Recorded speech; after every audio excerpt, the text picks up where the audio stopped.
just tweeted.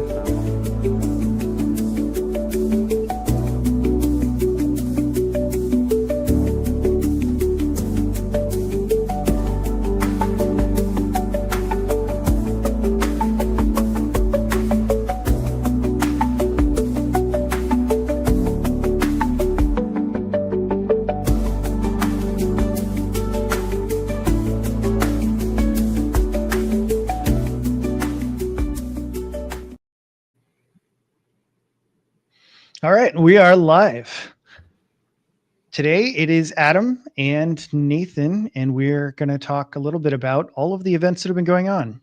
This is not typically a political channel, but this has been about far more than just politics, and it has certainly impacted believers, non-believers, and people across the entire world. I have seen memorials in Korea and events taking place in India and some of the Spanish-speaking countries and Europe, and it has been a wild, wild week. And yeah, and so Nathan, welcome to the channel. Thanks for having this conversation with me.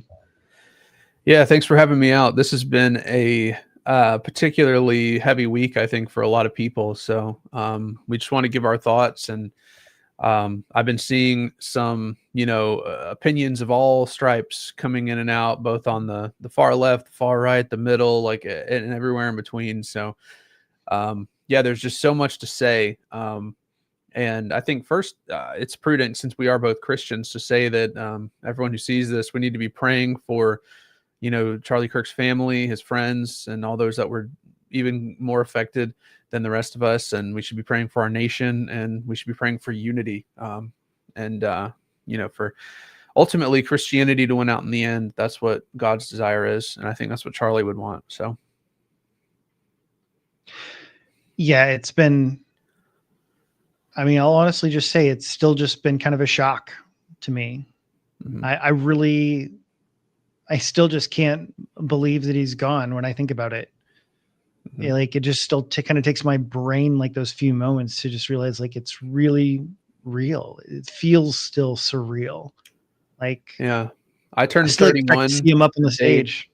I turned 31 the day after he died, and he was 31 when he died. Like, he was literally my age when he died, and that's such a crazy thing to think about. I think he was maybe going to turn 32 next month. So, he basically had lived like 10 months longer than I currently am right now. So that's really bizarre for me to think about. He was so young, and it's crazy how much he accomplished by the time he was my age. Like, he started when he was like 18, I think, and just, went full speed ahead for 13 years. So good on him. Yeah, no, it's been completely wild. So yeah. But yeah, Charlie Kirk has been martyred. And that was one of the first things that really occurred to me, is that he's really just been martyred. It's hard to believe. And I think that his voice is probably louder now than it ever has been beforehand. And I just really couldn't have imagined this happening on any level. And so to me, all of the events that have taken place have been unbelievably shocking and surprising. So, yeah, we talked about this a little bit before we went live. I hadn't thought of the word martyr, like that one hadn't occurred to me. So that's pretty interesting. What, I guess, puts him in that category for you? It's the fact that he was killed for his beliefs. And some people have kind of, thought about this term as only being regarding Christians and how Christians are persecuted or killed in the past. But this very much, I think, fits the bill. When you talk about somebody who's been killed pretty much for their beliefs, and there's really isn't any way around the idea that that's what happened, Mm-hmm. So because if it wasn't for his beliefs, is there any possible world in which somebody kills him? Like, this wasn't like a random, killing. This wasn't something so random where somebody just decided to go out there. It's like, oh, I just didn't have anything else to do. Lots and lots of people hated him for what he said, for what he believed. And those are the reasons why people came after him. Those are the reasons why people had violent intentions towards him. And so, yeah, you can think about him in terms of this, and it's been used regarding other people who have had political opinions, political views. And yeah, it reminds me much more of people like Martin Luther King or Joan of Arc, or people that were killed for what they said or believed. They were attempting to silence them. That was the point. That's the point of ending their lives, is to silence them from their speech, because they no longer want to put up with it. And I think that's what happened here.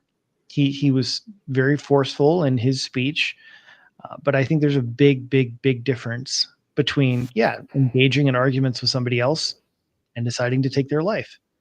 And so that's why I think he's a martyr, is because he was killed for his beliefs. That's interesting. Like I said, I haven't thought about it in those categories. I would need to think about it more, but typically when I think of a martyr, what I think of is like someone who, they are given the chance to recant. They, are brought and they say, like, if you don't stop saying this thing, you're going to die. And then they say, no, I'm not going to recant. And so then they're, killed. And but this just seems like what I would call like an assassination. So yeah, that's an interesting thing. I would need to think about it. But no, why don't you think that fits this category? I mean, we all know he'd received multiple death threats beforehand, and that's the point. You need to shut up. You need to stop talking about this. I mean, like, those are even on several of the videos that have been going around, is all of the threats of violence leading up to this. Mm-hmm. Why does he have a full-time security team? Because he has death threats, right? Mm-hmm. And so it's his refusal to, be silent. Hey, I'm not going to be silent. And the threat is, hey, if you're not going to be silent, we're going to end you. I agree with that. Definitely. I'm not opposed to the label. It's just not one that I like. Before you said it, I was like, I hadn't thought about it in those categories. I was just thinking of like, he's assassinated. This is crazy. Mm-hmm. There have been so many different theories going around of how and why and all these things. And so we still don't have a lot of information about who did it and for what reason. And, I've seen so many even different like crazy theories. I know that we want to talk about some of those, like the one with Frank Turek and everything. It's kind of a insane theory going around of like who did it and what's going on. But I'm sure we'll talk about that in a little bit. But yeah, I think that a lot of people have been, I guess you could say, woken up, because people are realizing what time it is. Like, we had an attempted assassination attempt on Donald Trump. Like, we were like millimeters away from seeing him have his head blown off on live TV. Just watched Charlie Kirk get shot. Like, that was the first thing I saw the morning of, or I guess the afternoon of the shooting, because I work night shifts, so I wake up in the afternoon. So the first thing I see when I get up is this video of him being shot, so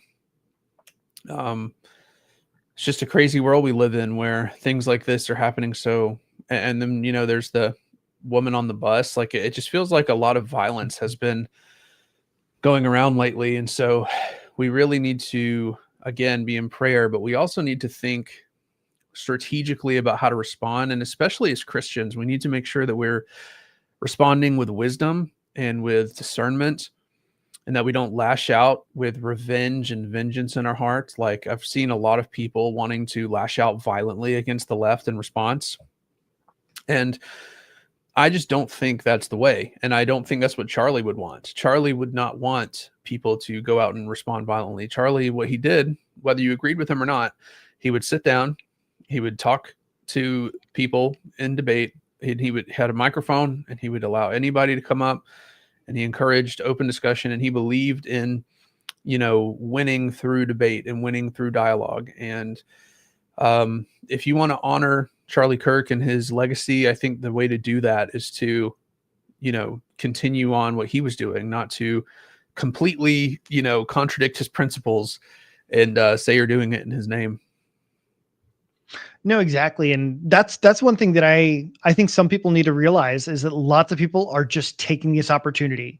They're taking this opportunity to push their own ideas and their own narratives. I've even seen people push that as like, yeah, now it's time to take up the stand for Charlie and lash out with all of this horrendous stuff. And it's like, yeah, they're literally just trying to use his name and use his opportunity to move forward their own agendas.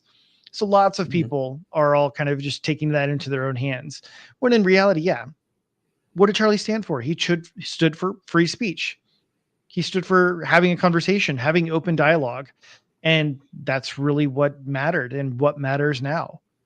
And there's a major conversations going on around, is the time for conversation over? And I think the first thing to say is that, well, Charlie didn't think so, even though the other side did. The other side did.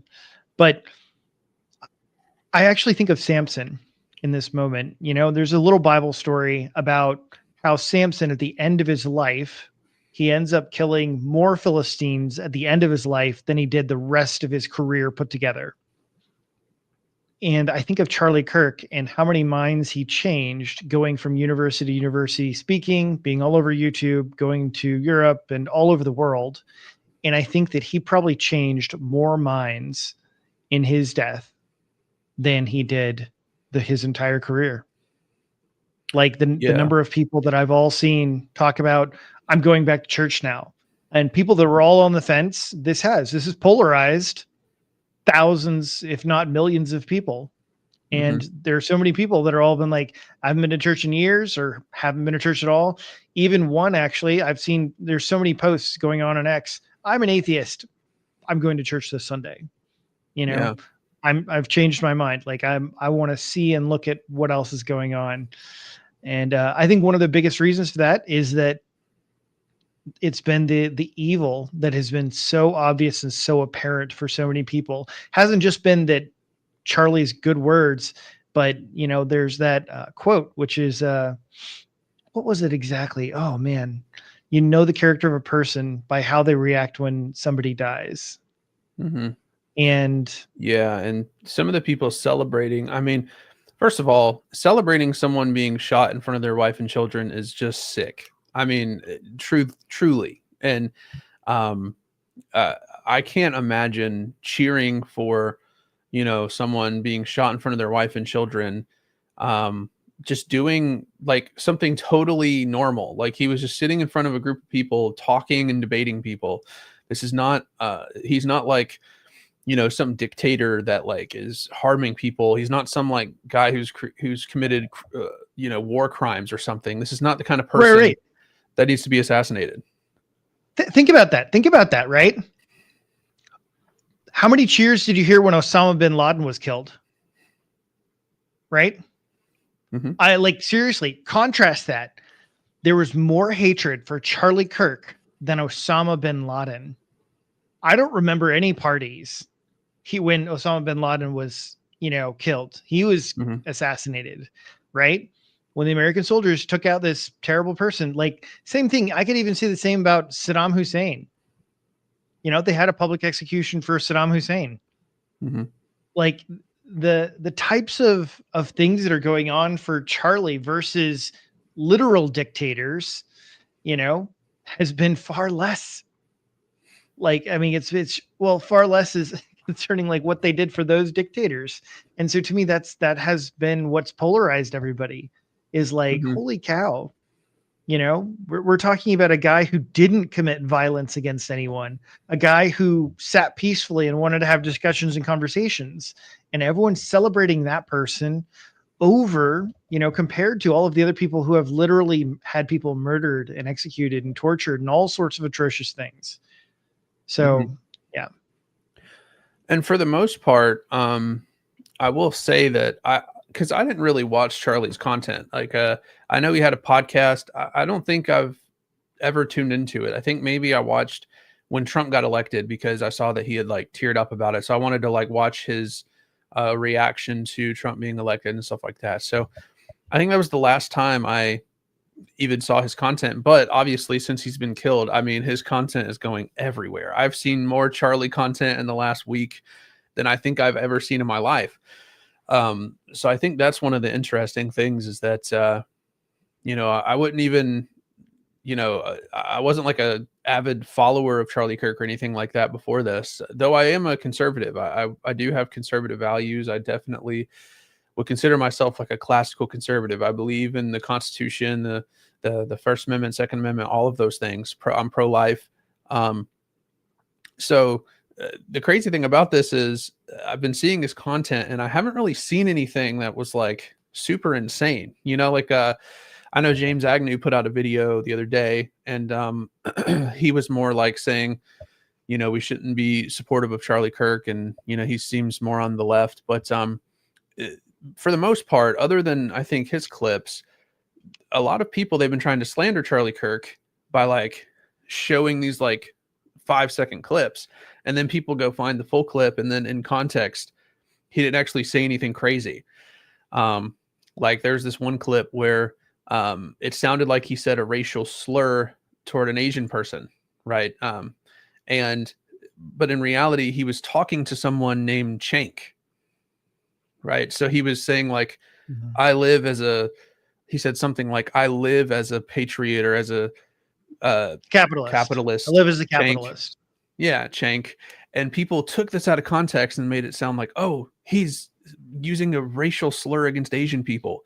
And it's like, if you have to stoop to that level to make him look bad, it seems like this isn't the kind of person that needs to be killed. Again, like this isn't like an Osama bin Laden. This isn't like someone who's committing war crimes. This is just a dude who has conservative beliefs. And I'm not going to, stand behind everything he ever said. I'm not like, again, I didn't really watch his content that much, so I don't know all his opinions on every topic. But I will say that if you have to stoop to that level, it seems like he was probably a pretty good man. And I've seen a lot of clips of him lately, and he seems like just a normal conservative that was sharing his faith with people. So I don't really see any reason to celebrate his death other than they're viewing politics as like a power struggle, and they viewed him as like a really big.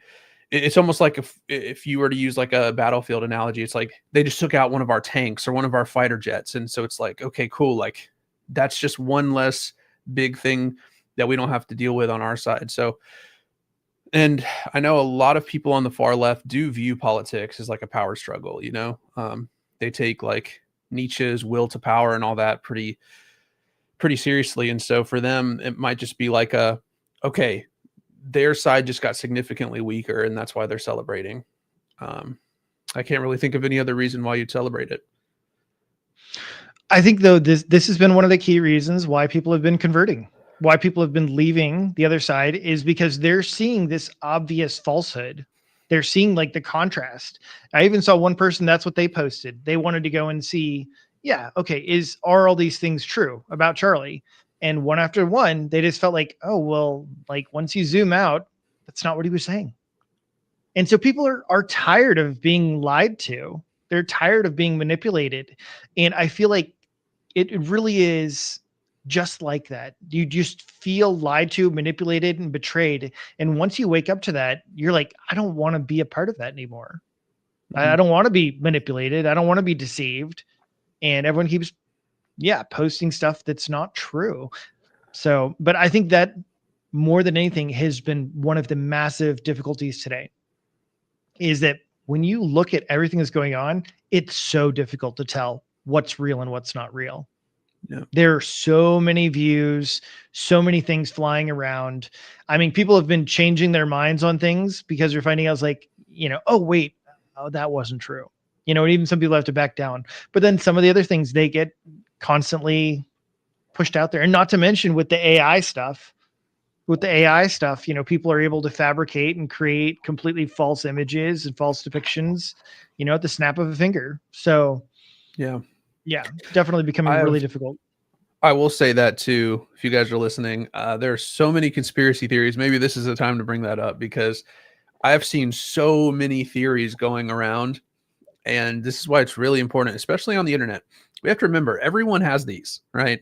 Like I could turn this on right now and make some crazy claim about what happened at the Charlie Kirk video. And if I, just put enough little pieces together and get some confirmation bias going, I can make it sound like this crazy cohesive theory, but it can be totally detached from reality. And so we need to make sure that we are, paying attention to what we're, don't just be so quick to believe every little thing.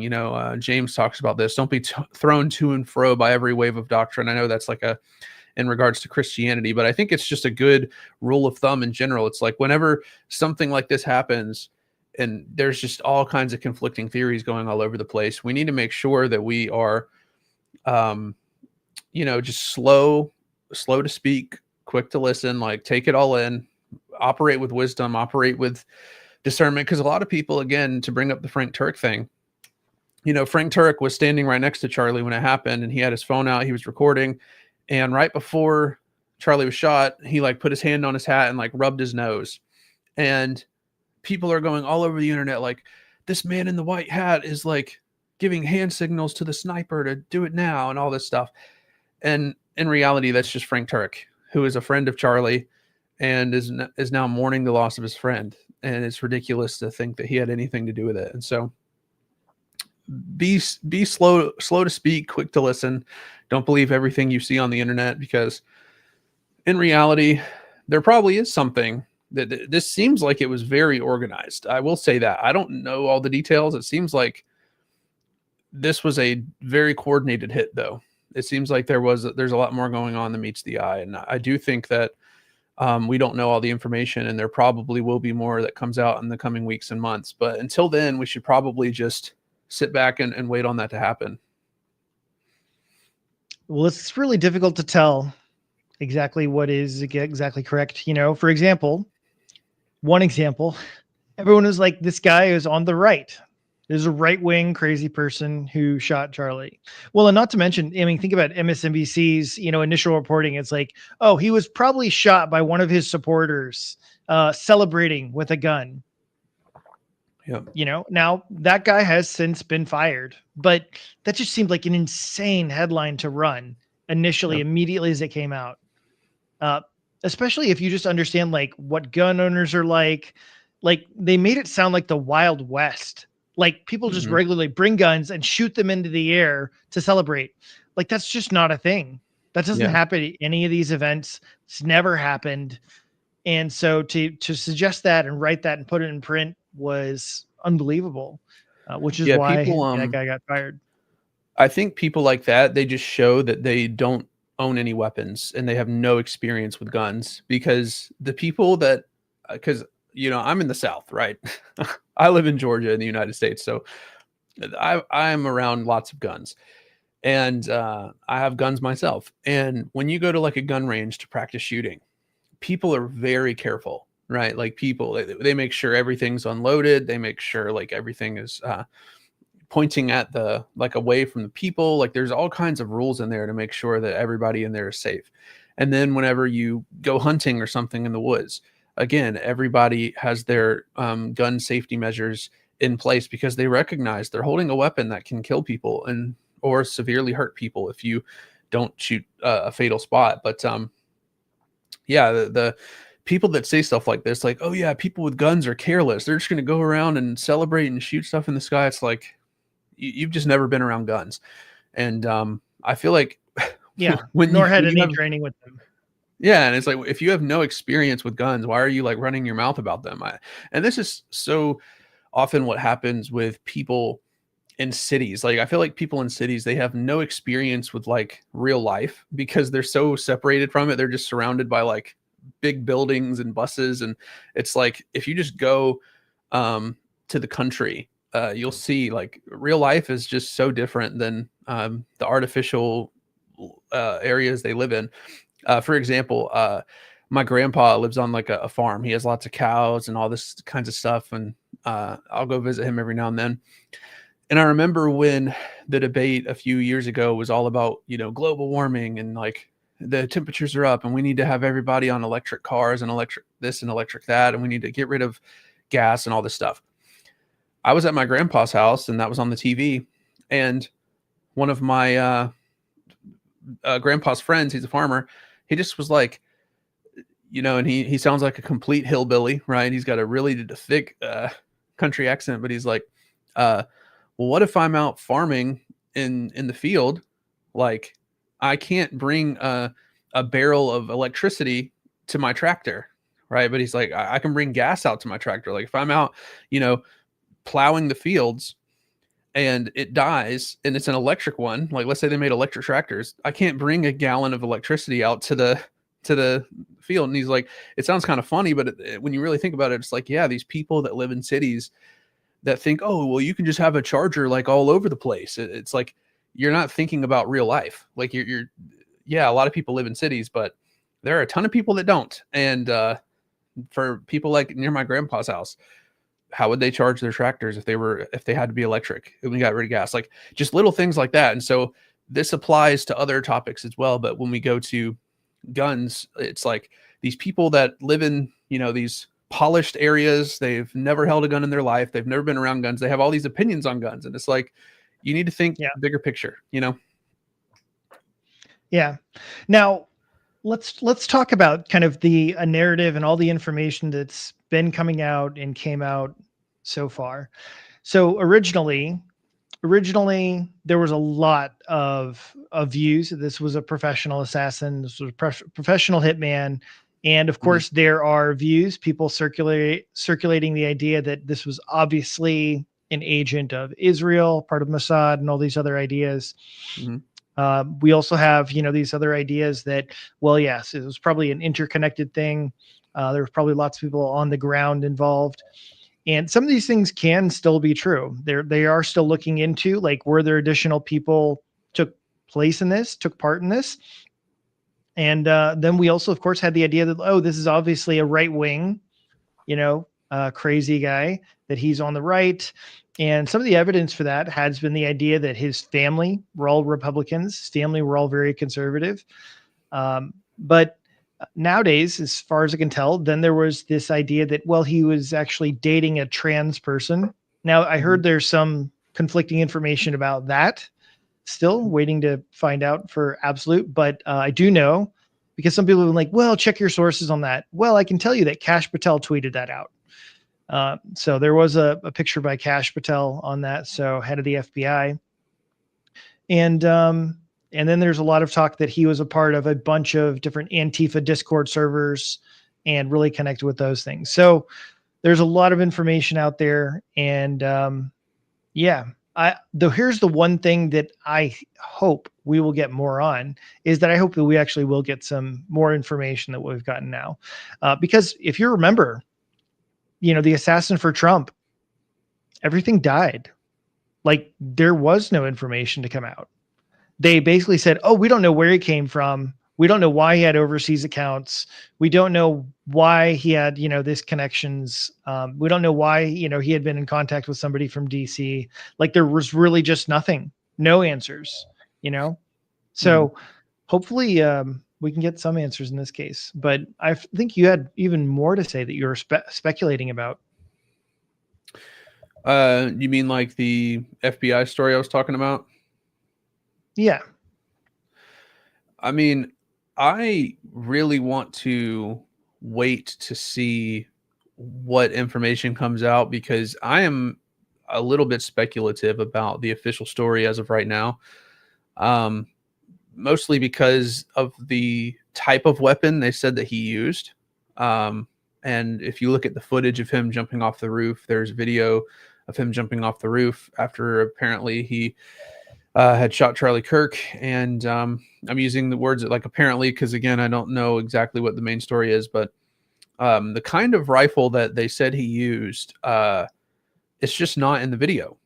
But then apparently he took this rifle and ran into the woods and then put it in a box wrapped in a towel and left it there. But the kind of rifle they're saying he used, in order for it to be in the video, he would have had to completely disassemble it, which is very hard to do, in a matter of minutes or seconds, and then put it in his book bag. And then he would have had to run into the woods, reassemble it, wrap it in a towel, put it in a box, all that stuff. So it just doesn't seem like that's the kind of thing someone would do if they had just, shot and killed someone from a rooftop. Like, you would think he would just, run and not put the weapon in a box and reassemble it. And you know what I mean? All that just seems very strange. And so I'm wanting to wait for more information, because as of right now, I think the story just doesn't make a lot of sense. Yeah, I don't know. I mean, there's a whole bunch of those things that, yeah, I'm not exactly sure of the 100% of the details and how that's supposed to work and figure itself out. But those are definitely as well objections that somebody who's not familiar with guns just wouldn't really understand. They said Some he used rifles, they said he used a 30-06, which I have a 30-06. They are big rifles and they do not disassemble easily. Like for him to disassemble it, it would have taken multiple minutes. And so you have to think, there's that video of Charlie getting shot. And then like you saw on the roof, I'm sure you've seen the video of him running on the roof. So it looks like he just shot and ran. Okay. And so it doesn't look like he took the time to disassemble the weapon and do all these things. And so it's just very strange in the video of him jumping off the roof. He doesn't have the rifle in his hands, and he wouldn't have had time to disassemble a 30-06 and put it in his book bag if he ran immediately afterwards. So yeah, again, I don't know what happened. I'm just wanting to wait on more information, but I'm not totally buying the fact that he, disassembled it and then reassembled it in the woods and left it in a box. Like that just doesn't seem like it makes any sense, especially since it's a 30-06. Like, yeah, that's a big rifle. So I don't know. I'm going to wait on more information before I, make any speculations, but I'm not buying that story as of right now. So here's one of my biggest problems with everything that's going on right now as well, is simply the complete division of information. Yeah. Like there's lots of people, like we just can't even agree on the facts. And so everyone wants to talk about like, well, we should have unity and peaceful conversation. How can we have unity if we can't agree on what the facts are? Yeah. Like at least if we have the same facts, then we can agree and have a conversation. But like, there's so many things that are going around social media where it's like, well, we can't even agree on exactly like what's going on, who the guy is, what his political affiliations are, what his motivations were. And well, of course, we can't even agree on what Charlie believed, right? Because that was part of the whole thing that sparks everything. It's like, well, Charlie is an incredibly hateful, racist, misogynistic, evil person. Right. And it's like, well, everyone else is like, I don't think so. I don't believe that. And yeah. Yeah, it just seemed like from the clips I've seen, like I said, I didn't watch a lot of his content, so I don't know what his beliefs on everything are, but from the clips I've seen, he just seemed like a pretty standard conservative guy. I haven't heard him say anything completely out there as of yet. James Agnew on his video shared a couple of clips that were like, yeah, I probably wouldn't have said that. But again, like it's possible those are taken out of context. I don't know. I haven't seen those clips before. So yeah, but for the most part, from the clips I've seen, he just seems like a pretty standard conservative speaker. That again, he has no right to be assassinated for his opinions. It's just completely unacceptable. So yeah, but yeah, I think a lot of that is all stemmed from, though, hey, speech is violence. Right. I mean, I've seen tons of videos where people on the left have all said speech is a violence. And so therefore that is the hateful, violent thing that he's done, is talk. You can't say those things. Yeah. And that is I think that idea is fundamentally un-American, right? The freedom of speech is predicated on the idea that you and I can have discussions and disagree with one another. And at the end of the day, we're American. And so if we believe in freedom of speech, which as Americans we should, because it's a part of our founding documents, then we have to be able to share opinions, even if they disagree with me. Like you're allowed to disagree with me, Adam, and I'm allowed to disagree with you. And we're allowed to offend one another. And we're allowed to, say things that are offensive. Obviously, there are limitations to freedom of speech. You can't incite violence, can't threaten people, things like this. But again, freedom of speech is predicated on the idea that you and I can share thoughts freely. And I think the idea that speech is violence or that we should silence our opponents through violence, anything like this, is a fundamentally un-American response. Yeah, I think that's one of the major differences between us. And we have someone commenting. Big problem. Someone's commenting. He just said, send me the address. Yeah, I'll post it on my channel. Is he talking to me or you? I'm assuming you. I don't have a Facebook. Yeah, that's fine. Yeah, it's Jamie. Let's see. While you're doing that, Yeah, I just think that if in order to have a unified nation, in order to um, you know, be under one roof, so to speak, because we are one country. So in order to share a roof, we have to have shared values. And if we are going against, uh, you know, freedom of speech, which is one of the fundamental axioms and principles of American, political, let's say philosophies, well, then we just house divided against itself can't stand, right? So, yeah, I think that we have to agree on this, and so we have to kind of shun people who are against the idea of freedom of speech by saying speech is violence or thinking that you should silence your opponents through violence. We have to shun those ideas as fundamentally un-American, and we have to, be willing to. And I will say this too: I don't think everyone on the left is like that. I think the far left is like that, and I think the far left and the far right are both kind of crazy. So, okay, so we've got to talk about cancel culture then, right? Because that's exactly what's going on, right? You're talking about like, oh, well, we should like shun those people. Well, guess what? Now, last I checked, they said that over 600 people have lost their jobs over what? Celebrating the death of Charlie Kirk. Good. Because lots and lots of people, they are posting videos, celebrating, dancing, singing. There are people driving in their car with a loudspeaker just talking about Charlie Kirk's death, excitement. And, and now they're crying about it and complaining about it. And honestly, I never thought that I would even see this day because most other people, instead, they've lived in fear. They've just lived in fear and quietness because all of the cancel culture had been on the other side. The number of people, because people are like, oh, well, how can you like celebrate people losing their jobs and things like that? Because most of us went through a time where they were losing their jobs for their beliefs. Like the number of people I know that got fired because they refused to take the vaccine, got discharged from the medical field, nurses, they got kicked out. And it's like, oh, well, look, we went through this. Lots of people went through this. Yep. Lost their jobs because they're like, hey, look, I don't agree with you. And I want to hold to my own convictions, moral or religious or just personal political views. Well, they paid the consequences. They paid the cost. And I think that this is quite a bit different because a lot of people want to say is like, well, you're just punishing us for our political views. I used to love what one of my pastors used to say concerning like the topic of abortion, right? Everyone wants to say this is a political view. And my pastor used to not say too much politically. He tried to remain fairly politically neutral from the stage.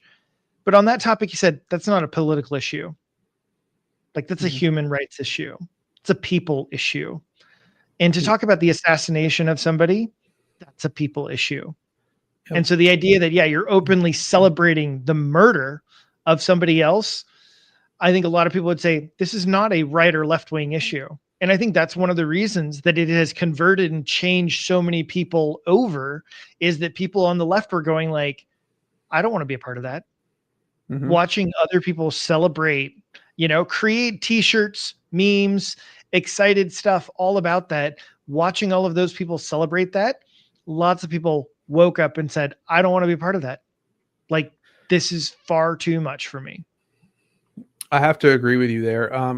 So I work in Christian radio, and we as well, we try to stay fairly politically neutral. We actually like to give people a break from politics when they tune in to our station. But my boss says the exact same thing about abortion. He's like, that's not political. That is a moral atrocity, and we need to speak out. So that's exactly how we operate as well. And I agree with you here. This is not a left versus right issue as far as like, is it moral to assassinate someone, and should we celebrate when someone, is assassinated? That is a moral issue, right? Unless the left wants to take on as one of their values that we should celebrate when people on the other side are killed, which I don't think, rational Democrats want to do. I think there are plenty of Democrats that are not okay with that. Like my sister is a Democrat. She has outright said, no, this is not good. We should not celebrate this, right? This is a tragedy, because she's a mom of 3, almost 4. She's about to have her 4th child. And she's like thinking about this from, I think his wife's name is Erica. He's thinking about it from her perspective. And, you can empathize with that. And so I don't want to lump in all Democrats on this. I think there are Democrats that still are like, no, this isn't the way, even though they disagree with us on other things. But the far left who are celebrating this, like, yeah, good. Like, you need to be shamed. I'm actually reading a book right now by E. Randolph Richards and someone else, and he's talking about shame in the Bible, how they're an honor shame culture, and how shame can be used as a good thing, right? So shame in American and Western ears, the word shame is thought of as like, that's always bad. But in the biblical world, they have like 4 or 5 different terms for shame, and like 2 or 3 of them are positive, and they're not negative at all. And what it is it's like, it's revolving around community values.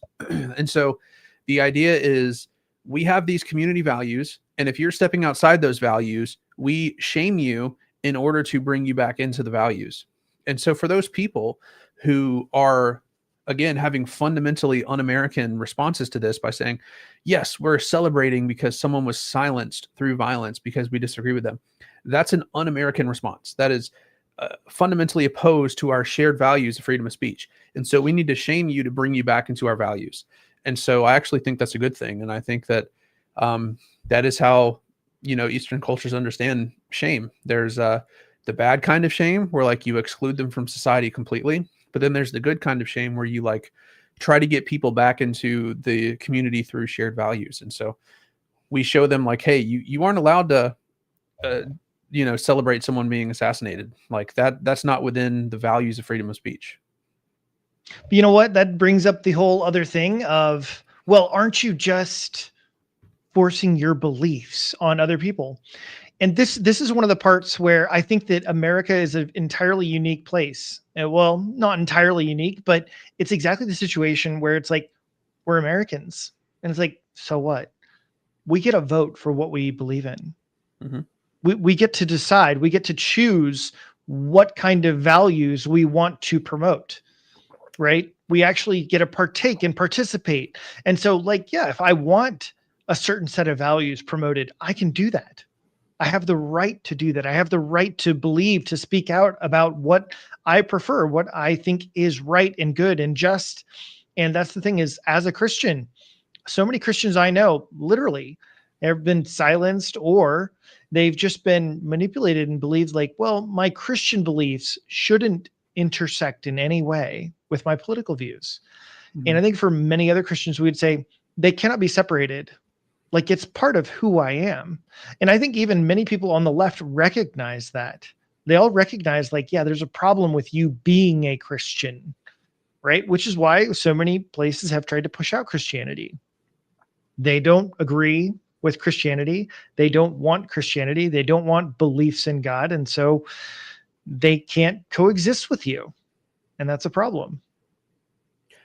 Well, I mean, our founding fathers understood that our values only worked under a moral people, right? They said explicitly that these values, freedom of speech, freedom of religion, the right to bear arms, all of these things only work if we have a moral populace, right? And so they understood that,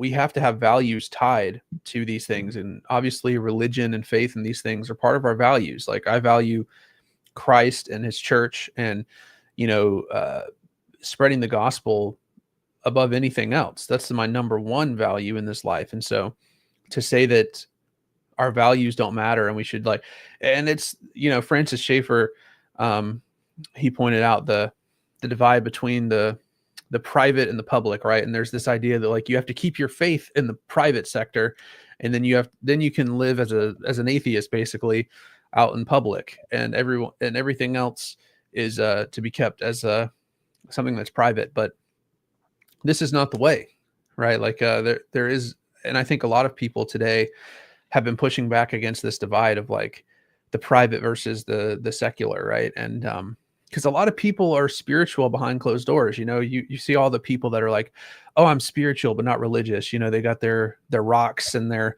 vibes and all that in their room, and they've got their dream catchers and all this stuff, right? But then in public they live as a secular atheist just like everyone else. And then a lot of Christians live this way. They go to church on Sunday, they have their private prayer time, they have their Bible study, and then they go to work and they don't talk about their faith whatsoever during the week. And we should push back against this. Like, this private versus public divide should not exist. As believers, we should be open about our faith. Everyone should know you're a Christian, right? Like, I'm not shy about my faith. It's funny, like my parents own a store in town, and we have workers and stuff like that, and I help manage there from time to time. And it's like, everyone that works there knows I'm a Christian. There's not a single person that doesn't know I'm a Christian, because I'm open about it. I talk to them about it, because a lot of them there are not. And so I'm trying to spread the gospel to them. And so that's how it should be. Like, I'm not private about my faith. I just talk about it everywhere. So that's how we should be. Yeah. So I also just wanted to mention, like, so number one, like the real world, in my opinion, it really is completely different from the internet. Yep. Like it's just a very real difference. And I think that's one of the problems that some people in the real world just have a hard time understanding. But like, I didn't really understand it because I really wasn't on like the big portions of social media or the internet, like X and all these other things. People talk about Reddit. Also so true, right? You kind of have these entire insulated groups. And so most people, they do not understand what goes on and happens in lots of the private places of the internet. And there really is. There's lots and lots of incredibly hateful and disturbing stuff out there. And if you just live on the internet, you think that's normal. But if you live in the normal world and you actually don't go onto the internet, you actually don't encounter that many people that say such things, that are so open about, all these things. Well, and that was one of the things that's come up is lots of the people on the left. Well, what were they saying online about, like, well, all these people celebrating the death of Charlie Kirk? Well, it's just, it was just one crazy person that killed Charlie. And it's like, wait a minute. I would buy that. If it wasn't for the millions of people celebrating. And yeah, you can see some of the posts, and it's like, oh yeah. Like, I'm not going to repeat some of them because some of them are so vulgar and disturbing, but it's like, oh yeah, 3 million likes. And there are just hundreds of videos, thousands of videos and stuff circulating of people doing this. And so it's like, it's not like a small few amount of people, and it's like, well, they're just those people online. They're just crazy people. Okay. Yeah. You mean like the college professors, the teachers, the college students, the high school students? Those are who we're talking about. It's not like we're talking about nobody that's important, only the people that raise your children. Mm-hmm. Those have been some of the people. In fact, one of the major ones was that the teacher got the video of Charlie being shot and was playing it for her students. This was not a college one either. This was for children. Mm-hmm. Played it on repeat and saying how this is a bad guy and this is what he deserved. That's the kind of people we're talking about. And that's the kind of people we're talking about that are raising your children, educating your children. Yeah, that's sickening to me, to just say that he deserved this because he disagrees with me on so many things.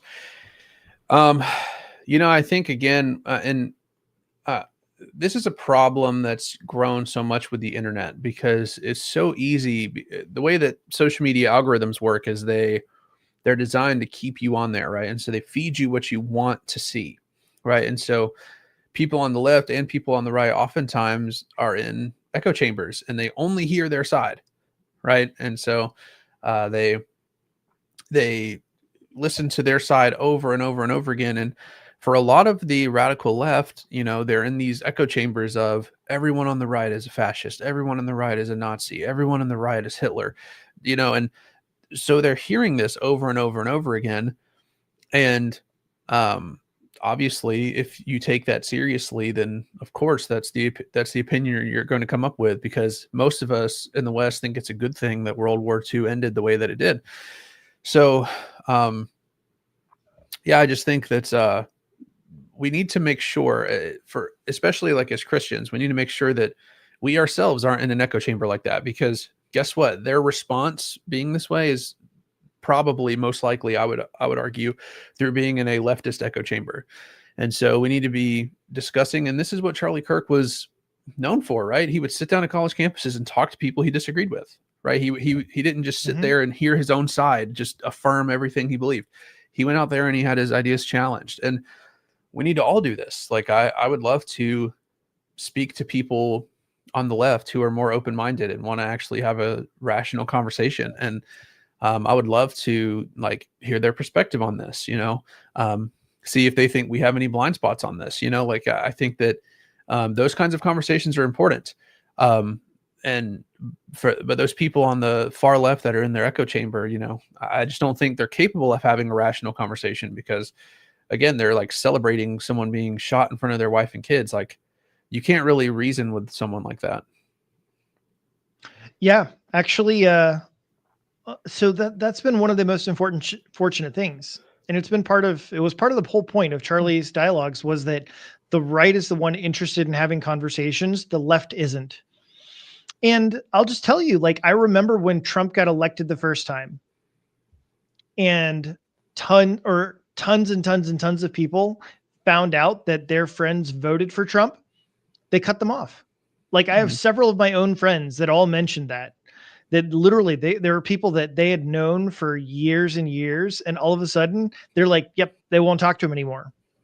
Even as a friend, not even to discuss politics, is no, we can't be friends anymore. We can't have a conversation anymore. And I've seen this as well. There was a person that I was trying to have a dialogue with. It was me and one other buddy, and the other person was the one that invited us to talk about politics. Mm-hmm. And they said that they had studied and known all these topics and went all into it. And so we began to discuss with them, and we're like, oh yeah, but what about this? What about this? And they're like, oh, I've never even heard of such things.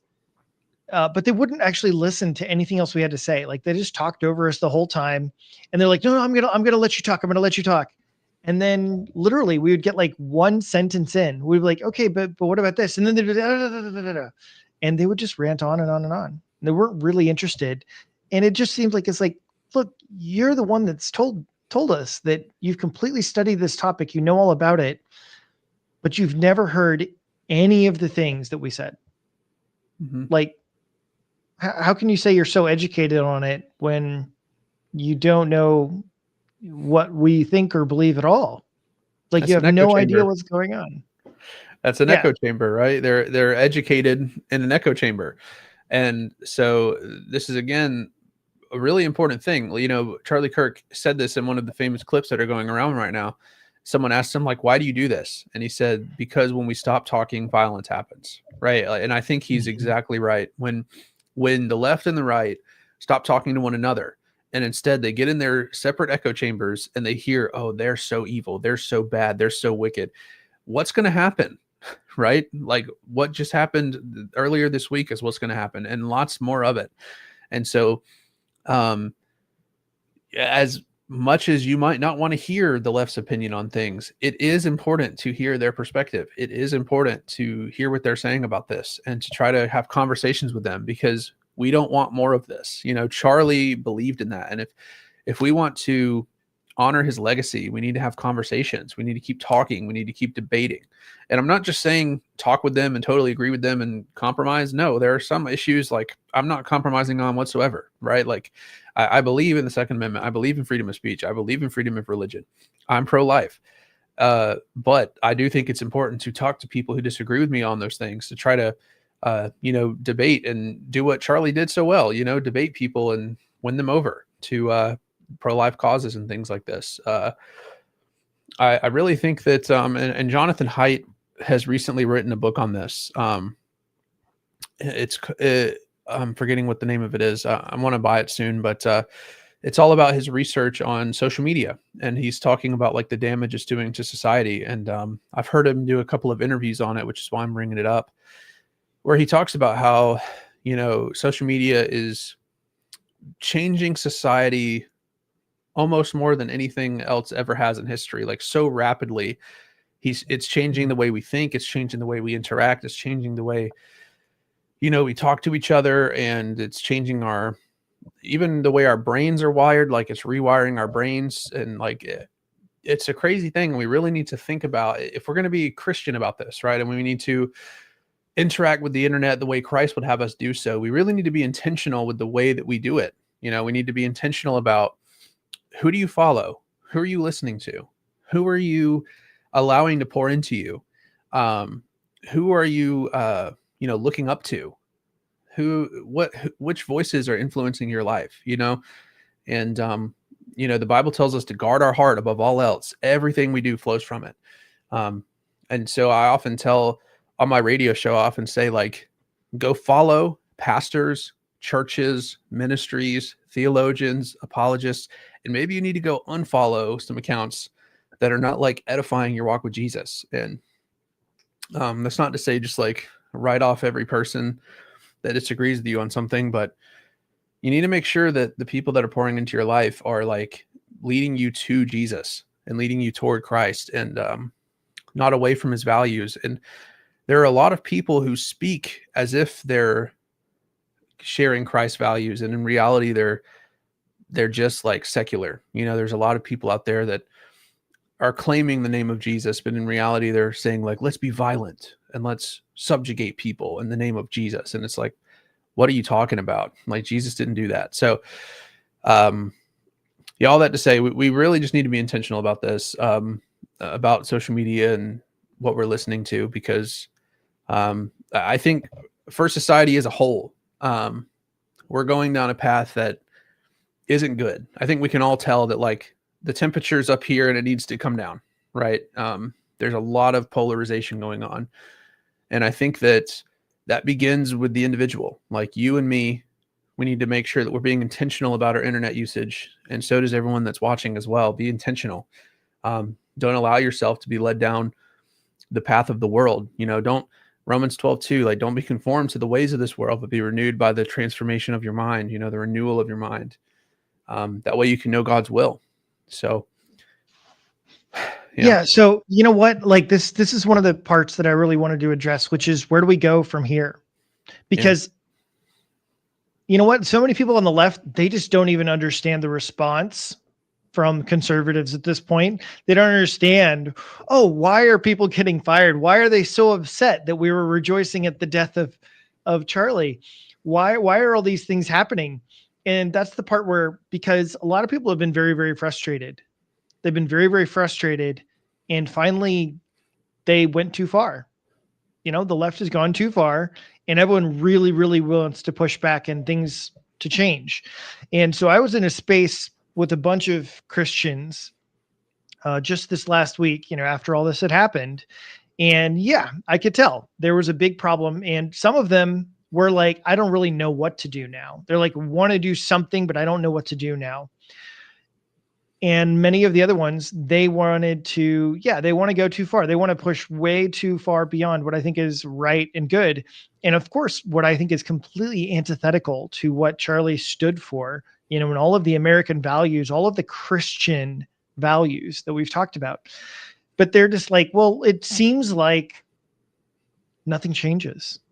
And if nothing changes, then what are we doing? Right. But I do have an answer. And they're like, well, what do we do? Right. And I was like, simple. Number one is, you actually have to have justice, law, order. And the reality is that American government has not really followed that. There hasn't been justice. The amount of other things that have gone on that have just been completely and utterly lawless has been one of the primary problems. And the other thing that happened, because of course this whole event took place on the eve, or, immediately afterwards, of the whole bus killing with the young Ukrainian girl, Irushka. And so with that, everyone was really boiling over. And to me, that's a perfect example. This guy had been arrested 14 times and let out every time. And so what do? Oh, you actually enforce the laws. You actually enforce justice. You actually have somebody stand up and do what's right. Like so many of the issues with, our government, it's not that we need to create new laws. No, you just need to enforce the ones that already exist. That's one of the biggest problems. Who cares about creating new laws that you don't abide by anyway, if you don't even follow the original ones? And so I think, especially even as a Christian, that's your charge, right? One of the things the Bible speaks against is lawlessness. Lawlessness. And I always think about today when I hear people talk about, oh, well, just follow your heart. What do you think? Yep. Your truth. And I just go back to the book of Judges, and everyone did what was right in their own eyes. And that was the book's way of saying it was a very evil land and generation. When everyone else just follows what they're doing, that's the problem. There is no law of the land. There was no leadership in the land. And that's what you need. You need somebody who's just willing to say, this is what the standard is. This is what the law is. And anything outside of that, you're going to be in trouble. And that's what you need. Good leadership and good laws and good law keepers. Yeah. No, I totally agree. Yeah, that woman being stabbed on the bus was absolutely brutal as well. I mean, just absolutely senseless. He just sees this woman sitting in front of him and has to kill her right there. It's just unbelievable. And like you said, he had a rap sheet super long. He had been released from prison multiple times. It's like, this guy should not have been out on the street. There's just absolutely no excuse for him even being a free man to be able to do something like that. So yeah, this idea of, or let's just say this, that would not have happened if justice was being done. Like he would not have been a free man. And so, for Charlie Kirk, once we find out all the information, who did it, for what reason, et cetera, that person needs to be put on trial and justice needs to be seen. Right. And then after that, we need to have a Christian response, right? We need to pray, ask the Lord how to lead, guide, and direct us in this time. We need to be in the Word of God. We need to look in Scripture and see what principles we can deduce or, abstract out of the text and move forward the way that Christ would have us do so. And we need to make sure that we also honor Charlie's legacy. I don't want to, do something in the name of Charlie and then completely upend his principles again. Like he believed in sitting down, having debate, having discussion with people who disagreed with him. He did not believe in violence. And so for people to say, oh, we're going to fight back in the name of Charlie, it's like, no, that's not what Charlie would do. That's not what he would ask you to do. And so it's like people are missing the plot. So again, we need to pray, ask the Lord what he would have us do, and see justice be done. I agree with you. We need to see swift justice once we know who did it and for what reason and all those things. Justice needs to be done. And then as Christians, and if we're on the conservative movement, which both of us are, then as conservatives, we need to make sure that we move forward with wisdom, with prudence, and we need to carry on what Charlie was doing, just having dialogue with people we disagree with so that they can begin to see the beauty of conservative values.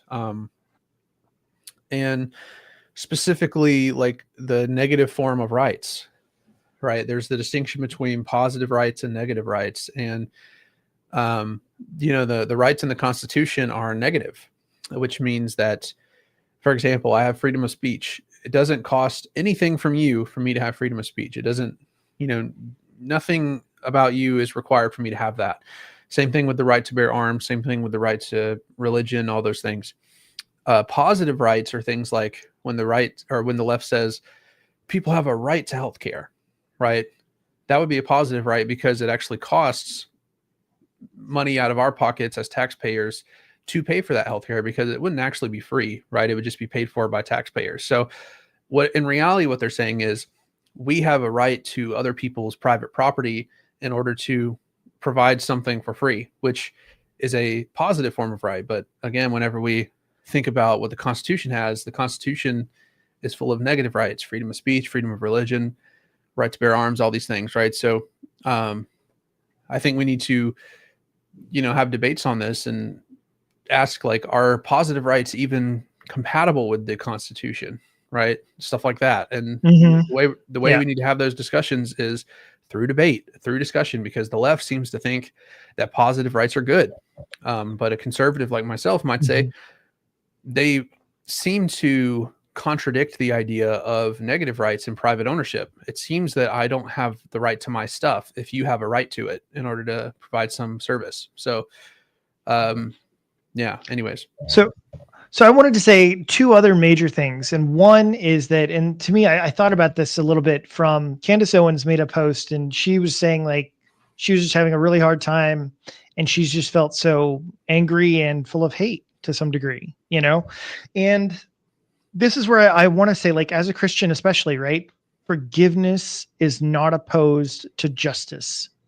Now, there's a lot to say about that. But when I say forgiveness in this sense, I'm talking about that personal relational forgiveness. We can forgive this shooter of Charlie Kirk and still look for justice, because the forgiveness in this sense is the relational forgiveness where, I'm no longer harboring bitter feelings. I'm no longer having just the hate in my heart and soul. And so that's how every Christian should be. In that sense, all of us should forgive both of them. But that doesn't mean that justice won't be had. Doesn't mean that things won't still, be pushed along, and that justice should be brought about by, the government. And the other major thing that I think has been missing to some degree, especially for many of the conservatives who are angry and frustrated. Well, why are all of these things happening? Well, I've often said, for especially the churches, I hear this too. I hear this, oh my gosh, so many Christian churches, they'll say, like, well, we just need to focus on evangelism. I'll never forget. I was in college class one time, and the subject of abortion came up. And they were against teaching on the subject, so to speak. They're like, we shouldn't be focused on talking about politics or teaching any of these sorts of ideas. Instead, we should only focus on evangelizing people. Once they come to Christ, they'll change their minds. And I said, no, they won't. Why would they? Because you know what? If you become a Christian, there's nothing in, like, the little part of you that gets saved that instantly changes all of your other views about the world. And the number of Christians I know that say, yeah, they're Christians, they're followers of Christ, but they're pro-abortion, right? Like, that's a thing. And many of them say that, well, their political beliefs and their Christian beliefs, they're separate. They don't go together. And so, like, if you have to teach some of these other things, and everyone wonders, well, why has the country done this and that? And people just need to be Christians. Well, they've abandoned all of the institutions.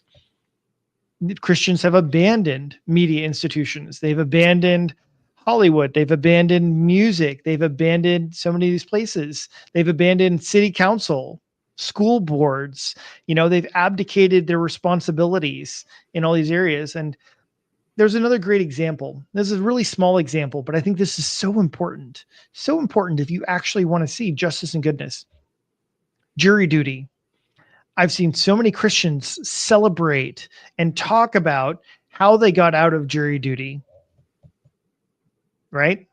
Have they ever thought that, oh, you know what? Maybe you being on the jury would make the difference between justice and injustice?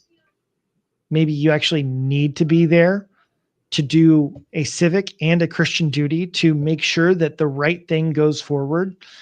Why haven't you taken up any responsibility for what's going on if you refuse to take place in any political things, anything that actually would enact justice, right? Well, if you've abdicated every single area, if all of the judges are against your values, but you don't think that Christians should go and become lawyers and judges, then why are you surprised? Why are you surprised? Mhm. Everything is going exactly as you should expect it to go. And I think that this is where you do have the kind of soft fighting that needs to go on, which is not in the streets. It's not violence. It's not some sort of fighting where people actually need to be shooting or anything like that. You need to be fighting in the courts. You need to be fighting for the positions. You want to have your beliefs upheld? Well, you need to instill and put in people like that. And that's a great example of one of the biggest turnarounds concerning Trump's presidency was what happened. The Supreme Court justices. And I know plenty of people, they voted on Trump for that reason alone. That was their only reason, because they felt like Trump would appoint other good leaders to the Supreme Court that agreed with their values. And yeah, that's where you have to be. What about even the lower courts?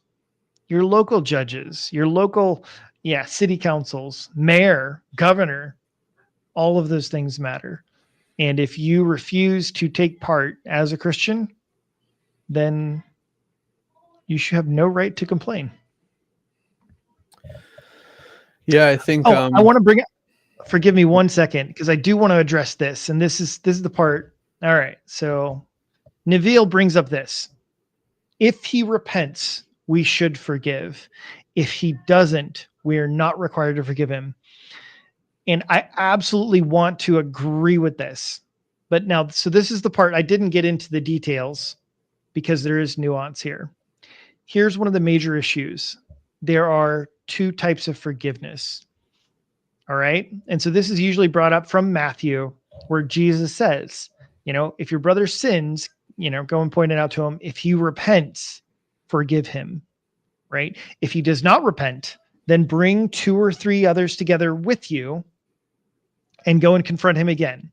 If he still refuses to repent, then bring him before the church, and if he does not listen to even them, then cast him out, throw him out. And so, yes, exactly. So the first type of forgiveness there is the alleviation of a debt. All right. I forgave the debt. It's gone. No more consequences. All right. That requires repentance. You're not required to forgive them in that sense, to alleviate any consequences if they do not repent. However, there is another kind of repentance, or another kind of forgiveness. Sorry.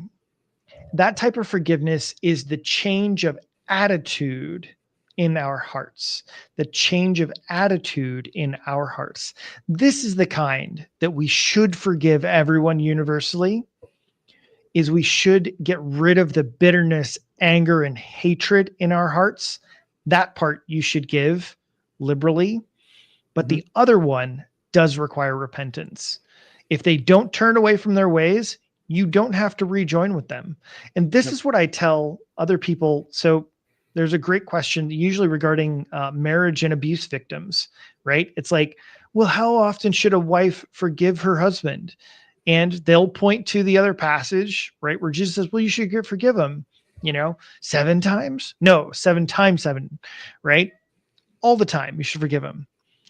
But I think that there's a great difference between these because, look, if the husband, is abusing his wife and has no signs of repentance, you should forgive him in his heart, but she should move out and get to safety somewhere because he has not repented of his actions. And so she is not supposed to live in such an abusive situation until he actually does repent, and then the abuse will go away. So excellent point. I just wanted to bring that up and not leave that completely out there. I actually completely agree with everything you said. Like whoever, all this, I think, I'm not positive, is still alleged. So I don't know if they've said for sure who the shooter is. I'm not privy to all the details. So I'll just You're say not buying alleged. the Tyler Robinson thing? I know that that's their suspect. I don't know if he's been like convicted yet. So I don't know. I'm just trying to be careful with my language. I don't want to. Convicted would be a long way. All right, I get you. Yeah, All I right. want to. I don't want to just make statements and then somehow be able to get sued or something. So this guy that allegedly shot him, right? So the the kind of forgiveness that we should all give him is, like you just said, that we don't hold bitterness in our hearts towards him, that we're not actively wanting to have revenge and have anger, all these kinds of things. That's something we should give to everyone. But this is why you said earlier that forgiveness does not mean you get rid of justice. It's not the idea that, oh, well, we've forgiven him, and so therefore he doesn't have to serve any punishment for what he did. That is absolutely not the case. He should still be punished. And even if he's sorry, he should still be punished because justice requires it. So I totally agree with everything you just said. Did you want to bring up his comment right before that as well? He said, Charlie believed in using the government to establish righteousness in the land. I think that's true to an extent as well. I wouldn't want to go to the extent of like Christian nationalism or something like this, but I definitely think that we should pass laws that are, through the legislative branch and, all that stuff. And I know that Charlie would definitely be okay with that. Like if there was a ban of abortion, across in each state, because I think that's ultimately going to get left to the states. But like if each state passed a law banning abortion completely, I think Charlie would have celebrated, and I would too. So I'm not opposed to the idea of using the government. In fact, we were talking earlier, I don't know if you were here, Nabil, but there was one part of the stream earlier where I was talking about this distinction between the public and the private. And a lot of people think you got to keep your faith in the private sector, and in the public sector, you got to be secular. But I think this distinction needs to be abolished. We need to be public with our faith. And so, yeah, we should go out and debate, and we should debate for, Christian laws to be passed. I would love that. Like I said, a ban on abortion would be a wonderful thing. And it needs to be done in each state. Like, I live in Georgia. I think it's already banned in my state, but other states need to, start debating and passing laws and things like that. I would love to see it done in all 50 states. So I'm not against using the government. Yep. I just, I'm not for like a theocracy or something like that, though. That's the other thing that Charlie actually had also mentioned, that he was never a Christian nationalist. He said he's a Christian and he's a nationalist, but he's not a Christian nationalist. And I think, to me, this is exactly the notion I was saying earlier. We should uphold justice and law and order and so many of these fundamental rights that are in the Constitution. And to me, that's part of the biggest problem. Is it's not that we need to create more laws. No, you just need to uphold the ones that are already there. Like, to me, that's the biggest thing. Is oftentimes when I see all of these pushes for new legislation, new laws, okay, cool. Well, what happened in the other one? Did they obey all of the laws before? No, they broke them. Then why are we creating new ones? They already broke the laws to begin with, and especially like, even when you want to talk about, let's talk about like pushing it back against capitalism for a moment, right? In like almost all I can think of, when people are like, oh, I hate capitalism. Capitalism is terrible because look, these guys get away with this, this, and this. Yeah, like almost all of the time, there were illegal activities that took place. Now, sometimes people do. They make loopholes, and sure, you do have to create new laws to stop those things. But most of the time, there is lots of different things: insider trading, manipulation of markets, lying. Oh my gosh, the fact that politicians can still trade stocks, to me, is unbelievable in some ways. Yep. Like, yeah, some of these notions have been other laws. Great example. All right. Not to get into the whole Fauci thing as a whole, but they were talking to Fauci about, hey, how much money did you receive from any of these pharmaceutical institutions? And he says, oh, actually, you know what? They've signed a law. We do not have to disclose how much it is.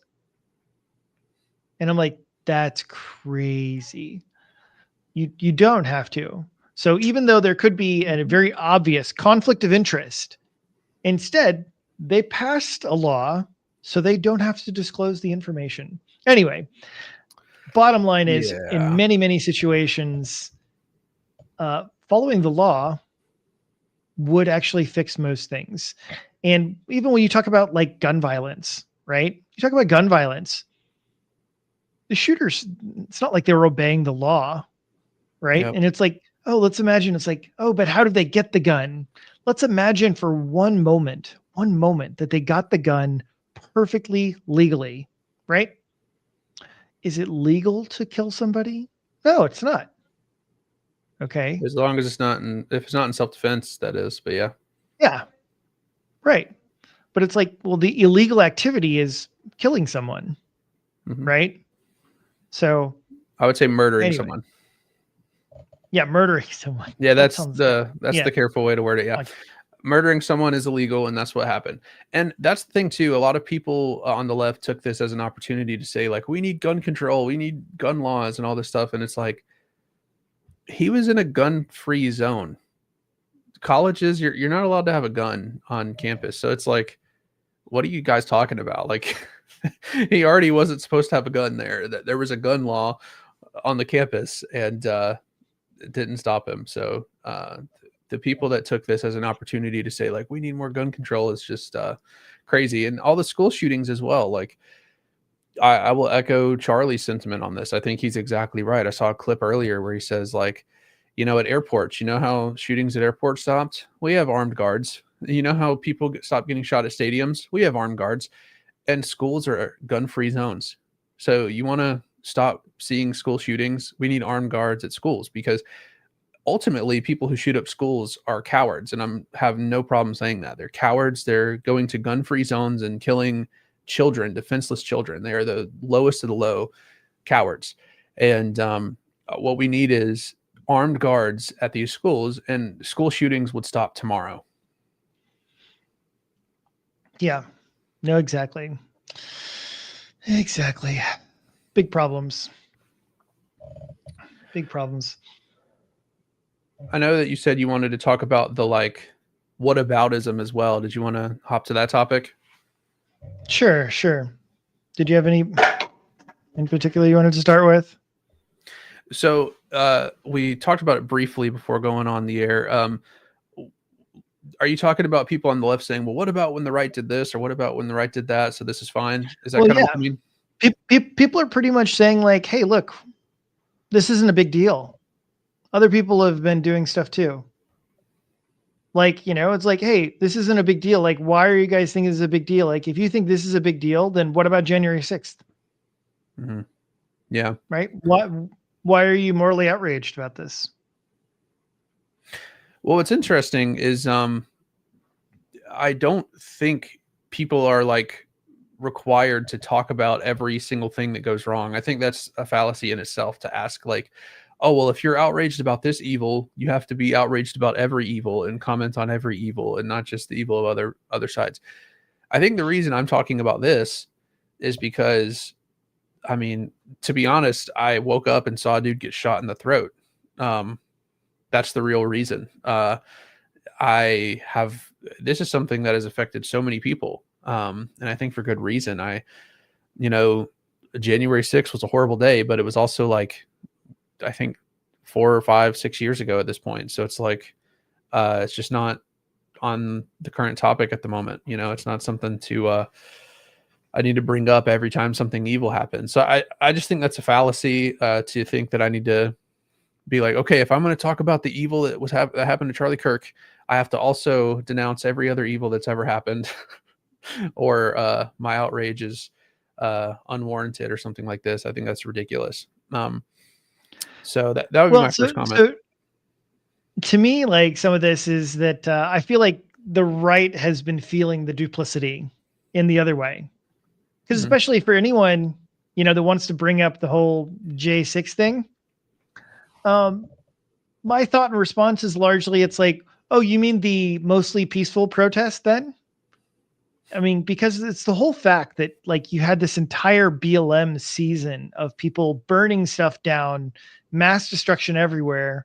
And then they just had the guts to go out there and say, like, that was mostly peaceful protest.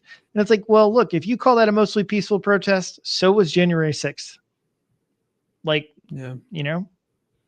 And I really like this one guy, Robert Sterling.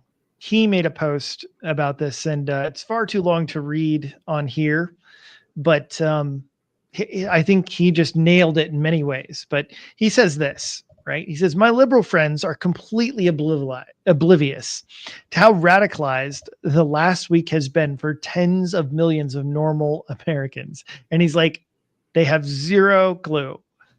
And I think that he really nails it, because he's like, hey, look, here are the facts. He's like, fact number one, tens of millions of Americans started the week seeing a 23-year-old blonde woman, a young woman in whom virtually every parent watching pictured their own daughter stabbed in the neck by a career criminal. These people then found out that the murder had been released 14 times from jail. And he's like, fact number two, 2 days later, tens of millions of Americans watched a video of Charlie Kirk get murdered speaking to college students. Millions of these people knew who Charlie was. Millions of them didn't. Upon seeing the video, however, these normal Americans from across the land and across the political spectrum agreed that that he was a victim of a terrible, fundamental, unjustifiable crime. And their hearts broke in sympathy for him and his family. Good people who have never heard the name wept for Charlie. And then fact number three, immediately after seeing the footage of a peaceful young man get shot in the neck, these same people logged onto Facebook and Instagram.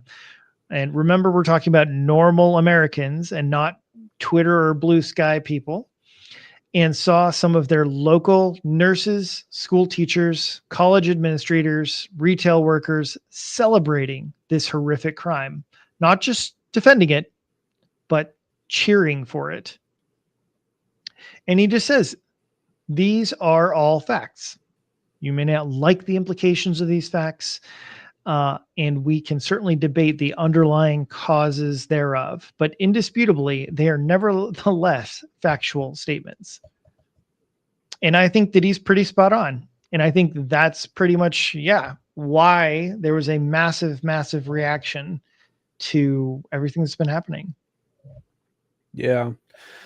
I mean, I agree with that. I wouldn't want to say that I'm radicalized, because again, I've been saying, like, we need to turn the temperature down. We need to respond as Christians with discernment and wisdom. So I wouldn't want to use the language like I'm radicalized, but I think I'm definitely going to be more open about my views, because it's like, I think it's needed, right? I'm going to push back on you a little bit.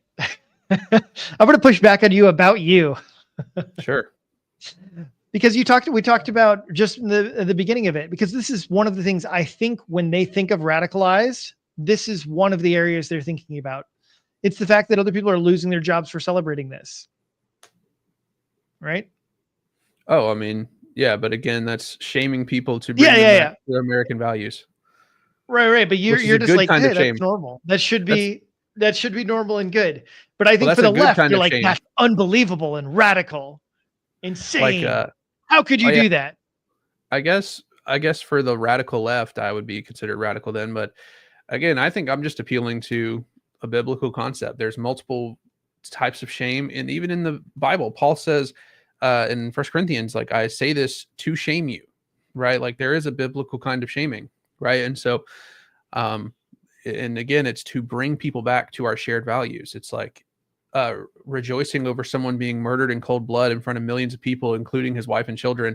That is a fundamentally un-American response, and we need to shame you to bring you back to our values. That is not acceptable in this nation. And so, yeah, they should lose their jobs if they're celebrating something like that. That's completely unacceptable in this country. If we lived in a different country where you get silenced through that kind of thing, maybe they want to praise their government for doing that.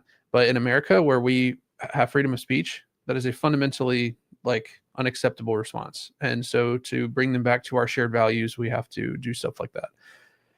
And so, yeah, I don't know. I just think that maybe to someone on the radical left, I'm radical, but I consider myself a classical conservative. I literally just think we have rights in the Constitution, Declaration of Independence, and we should stick to those. Um, if that's crazy and radical, then that just shows how far the Overton window has shifted. Because I'm just like a guy that's like, let's uphold our founding documents, please. Yeah, well, I mean, but that's the whole thing, right? Because like others have pointed out, is that Charlie was actually moderate in some levels, far more than others. He wasn't far right. But remember, to everyone else is like, no, he was a Nazi. He was like as far right as you can possibly go. And so yeah, that just pushes you into those categories too. Right? They're like, yeah, Nathan, you're just, oh yeah, I'm just a conservative. Well, I mean, David Pakman, right? He made a video because he's shifting away from the left too. And he's like, well, I'm not Dave Rubin. But Tim Pool was really arguing and going like, you're pretty close. A lot of the similar and same language. And Tim Pool's entire point was, because Pakman's like, no, I'm not changing anything. I haven't moved my views. It's just they're moving away from me. And Tim was basically like, that's the same of all of us. Because Tim's like, look, I haven't actually changed that much. And Dave Rubin was like, look, I haven't changed that much. It's the left that left me. All of the middle libertarians or classical liberals, they're like, now considered right-wing conservatives. Yeah. So things have changed a lot.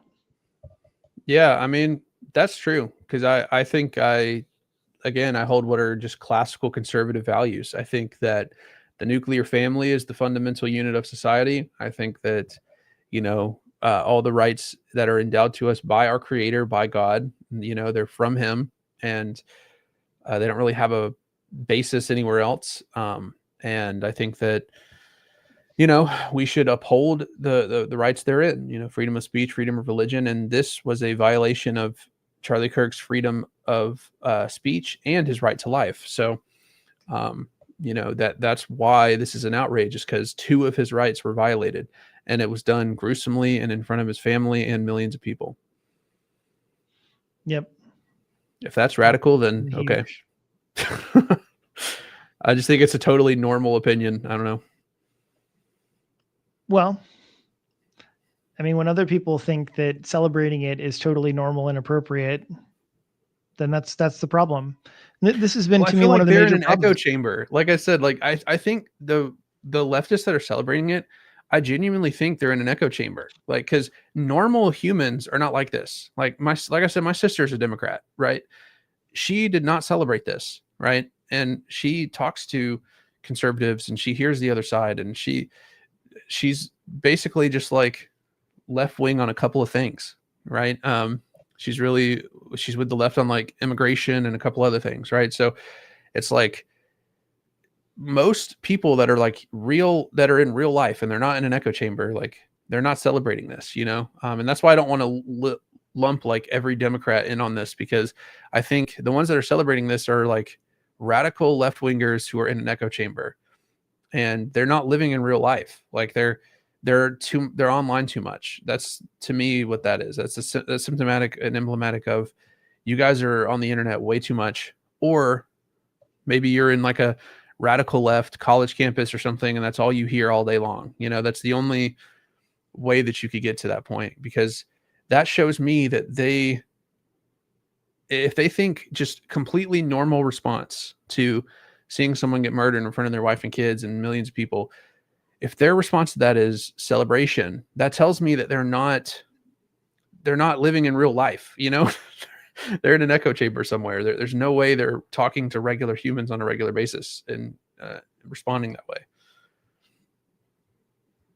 Yeah, I mean, that's been the struggle. That's been the struggle, and that's why, that's why the big concern over civil war has been there, because there's such a divide on reality. There's such a divide on what's right and what's wrong, and you literally can have, right, one side saying this is right, this is normal, and the other side saying no, it's not. And this is one of the reasons. So, not to be calling him out directly, but Randall Rouser has talked about how much he believes we can trust our moral intuitions, and he feels like our moral intuitions are so strong and normative that they're reliable. They're just reliable intuitions that we can always rely on, and that everyone should be able to get along and work with. And even I think some atheists kind of have this intuition that it's like morality is so instinctive and obvious that there really shouldn't be too much massive debate. And I just think of like, okay, abortion. Is there any debate over it? Well, yeah, there's massive debate. This is a hugely debated topic amongst everybody. And so you don't have like some sort of univocal, like everyone they automatically know. Now, even if you could say like, well, they should, doesn't mean they do. Doesn't mean they do. And there was a video. Yeah, I think that's an issue. There was a video a while back I saw. It was on X, and it was this Muslim man. He lives in a Muslim country, and he was educating women in his house privately. And it was found out that he was educating women. He had the audacity to educate women. And what was his punishment? He was dragged out of his home. He had 4 men holding him, one on each limb. So he had one guy holding his right arm, one guy holding his left arm, etc. They were holding him in like above the ground. And then there was a crowd surrounding him, and there was one person with a big old stick, and he was just beating him with it because he had the audacity to educate women. And it's like, speaking on moral intuitions, it's like, apparently whether or not women should be educated isn't perfectly obvious to people in the world. So it's like, are moral intuitions, properly basic or not? I think there are some things that are, maybe like, I think C.S. Lewis once said, a soldier's never been complimented for running from the battle or something like that, or whatever, right? There might be some fundamental things that pretty much everyone can see, but I think there are definitely gray areas that you have to extrapolate from other principles. So yeah, it's a tough topic, but I agree with you that he's probably just so immersed in his Western values that he doesn't see that there are very obvious disagreements in like Eastern cultures and stuff, for example. Yeah. And so that's part of the problem is we can't come to agreement just based on intuition. There does need to be conversations. But yeah. So I don't know. You had a call for unity earlier, just unity. We need to have unity. That would be great. But you know what? I think that's been one of the key issues as well. It's been a loss of identity of what it means to be American. Mm-hmm. You can't have all of these different cultures and all of these different values be the same. You actually have to have shared values, shared views of reality in order to have unity. Like there is no unity without shared values and shared vision. And so, America has lost a lot of that. There isn't, you're talking about like, well, I'm just a classic conservative, these are the things I hold. It's like, yeah, but people are out there talking about abolishing the Second Amendment, right? Mm-hmm. They're debating on what free speech means, right? They don't have the same values as you do. Yeah. So, but they're doing it, but they're using the rights to question them. It's like you're using your freedom of speech to question what freedom of speech is. It's like the moment you get rid of freedom of speech, you will no longer have the ability to do that. You will only be able to say what falls in line with whoever's in charge. And I think we can all recognize that that's not good. We see what happens in other countries when that's the case. If you say the wrong thing, your head's going to roll. Like that's how that works. And so freedom of speech is just a better fundamental principle to reason from than, oh no, we have to draw these arbitrary lines about what is able to be said and what isn't. Some speech is, more free than other speech, or something like this. Like if you have freedom of speech with some lines, like you can't incite violence, you can't threaten people, things like this, that is a good fundamental axiom for political discourse. But the moment you remove that, we're going to have problems. And then it's just going to be whoever's in charge gets to say what you're allowed to say and what you're not allowed to say. And I don't think anybody wants that. I know that, there are some people on the radical left that are totally cool with top-down censorship, but, I think most people are not okay with that. Like when you just say it out loud plainly, like I just did, I think most people would say, no, I'd rather have the right to say what I want to say, and you have the right to say what you want to say.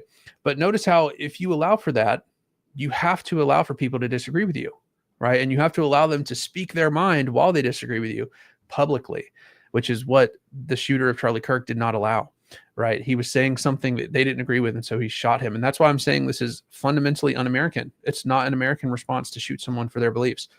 No matter if you agree with Charlie Kirk or not, he had the right to say his opinions. As long as he wasn't inciting violence and as long as he wasn't threatening people, he had the right to be there and share his opinions. And the person who shot him thought otherwise. And so those are two values that are fundamentally opposed and conflicting, beating their heads against one another.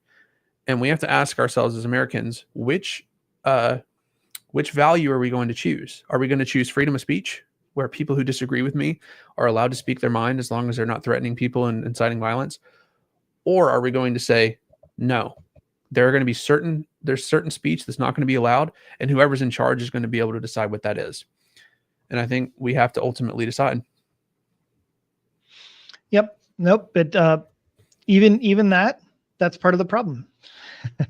One of the other values is that you just said freedom of speech, but you said as long as they're not doing anything violent.